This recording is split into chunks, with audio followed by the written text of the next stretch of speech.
Hello नमस्कार, आप देखना शुरू कर दिए JN24 बिहार। इस वक्त हम मधुबनी ज़िला के लौकही प्रखंड मुख्यालय में हैं और अभी जो चुनावी जो माहौल है, लोकसभा का जो सरगर्मी तेज़ हो चुकी है। यहाँ झंझारपुर जो कि पूर्णिया के बाद कहा जाए तो हॉट सीट है।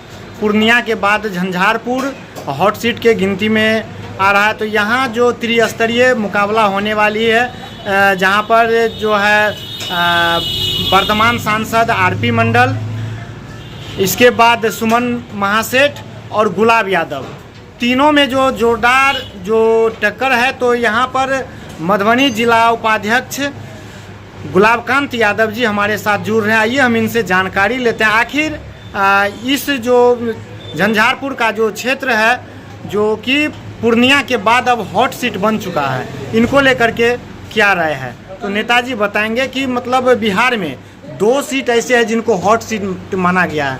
पहला पूर्णिया पप्पू यादव जी को लेकर के, और दूसरा झंझारपुर हॉट सीट में आता है। हॉट सीट इसलिए बोल रहे हैं, गुलाब यादव को लेकर के इसको हॉट सीट माना जा रहा है। इनमें आपका क्या कहना है? देखिए, कोई झंझारपुर हॉट सीट नहीं है।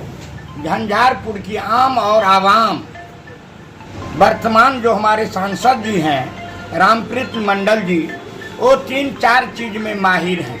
पहला माहिर तो इसमें है कि उन्होंने अपना योजना बेचने में माहिर हैं। कब पहले कमीशन 2 योजना ले जाओ, इसमें हमारे वर्तमान सांसद आदरणीय रामप्रीत मंडल जी माहिर हैं। दूसरा, 5 वर्षों के संदर्भ में RP मंडल जी ने आम और आवाम, पिछड़ा, दलित, महादलित, अति पिछड़ा, अल्पसंख्यक लोगों को बेवकूफ़ बनाने में भी वर्तमान सांसद RP मंडल जी माहिर हैं। अब इस बार आपका प्रश्न हुआ कि हॉट सीट है गुलाब जी के आने से। विगत भी कई राष्ट्रीय लीडर भी झंझारपुर लोकसभा से आजमा चुके हैं।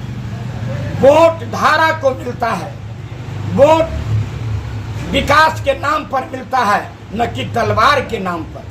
विकास, हमारे नेताओं का कहना है कि कलम, और दूसरे तरफ कह रहा है तलवार। बीजेपी वाले, NDA वाले तलवार की बात कर रहा है। हमारी उप मुख्यमंत्री, पूर्व उप मुख्यमंत्री तेजस्वी यादव जी कलम बांट रहे हैं। इस पर झंझारपुर में VIP महागठबंधन के उम्मीदवार सुमन महासेठ जी की जीत पक्की है। ऐसा कहीं कोसों दूर NDA उम्मीदवार नहीं है। आप ही के पार्टी के कार्यकर्ता है जो कि सुमन महासेठ पर आरोप लगा रहे हैं कि RSS का कार्यकर्ता है, हाफ पैंट वाले हैं, हाफ पैंट वाले को हम लोग साइड दरकिनार करके चलेंगे। देखिए, एक कहना बेमुनासिब है, वहीं से मुनासिब नहीं है। राजनीति में आना और जाना लगल रहता है। सुमन महासेठ जी कुछ दिन पहले बीजेपी में थे, बीजेपी से तंग आकर के महागठबंधन के उम्मीदवार हुआ है, और उन्होंने करो और मरो, जब तक जिंदा रहेगा सुमन महासेठ, महागठबंधन RJD और VIP के साथ में रहेगा। इसलिए जो लोगों ने कह रहा है वो बेबुनियाद है, उनकी वाणी में कहीं दम नहीं है। राजनीति में आना और जाना लगल रहता है। जिनको सिंबल नहीं मिलता है, जो आस लगाए बैठे हुआ था कि हमें भी सिंबल मिले, वैसे लोग कुछ कुप्रचार कर रहा है। आपको क्या लगता है कि झंझारपुर सीट बच पाएगा आप लोग से?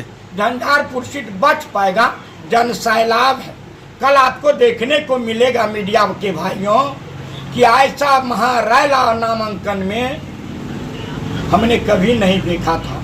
जो सुमन महासेठ जी का नामांकन रैली हुआ, और उसमें किसी भी जात और बिरादरी का लोग नहीं था। A to Z के लोग था, चाहे वह गरीब तबके का लोग हो, पिछड़ा हो, अति पिछड़ा हो, दलित हो, महादलित हो, सवर्ण हो, अल्पसंख्यक हो, सारे का सारे जमात था। कोई जात नहीं था, जमात था। इसलिए महागठबंधन के उम्मीदवार झंझारपुर में बहुत मात्रा से, लाखों लाख वोट से चुनाव। निवर्तमान सांसद महोदय जो अभी वर्तमान जो हैं, वो बोल रहे हैं कि जब हम क्षेत्र में जाते हैं तो जनता चल जाते हैं भैंस चराने। अरे दिनचर्या है गरीब का भैंस चराना, गाय चराना, बकरी पालना। जब गरीब गुरबा अपने पेट के चलते भैंस चराने जाते हैं तो उस पर भी हमारे सांसद महोदय टीपा टिप्पणी करते हैं।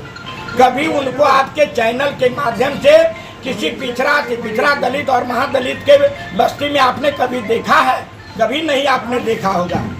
और ऐसे परिस्थिति में आरपी मंडल कोसों दूर लड़ाई से बाहर है, कहीं भी उसकी लड़ाई में साझेदारी नहीं है। एक तरफा महागठबंधन की जीत हो रही है। आरजेडी को एक झटका जो और लग रहा है कि राष्ट्रीय उपाध्यक्ष महोदय इस्तीफा दे दिए। अरे इससे विगत भी आपने देखा होगा। हमारे सम्मानित नेता है आदरणीय देवेंद्र प्रसाद यादव, उन्होंने इसे विगत भी भाग करके इसी झंझारपुर की धरती से चुनाव लड़ा था, लेकिन धारा से बाहर था, इसलिए धारा का वोट मिलता है धारा में, बेधारा वाले को कहीं पूछ नहीं है, इसलिए धारा की जीत होगी, महागठबंधन की जीत होगी।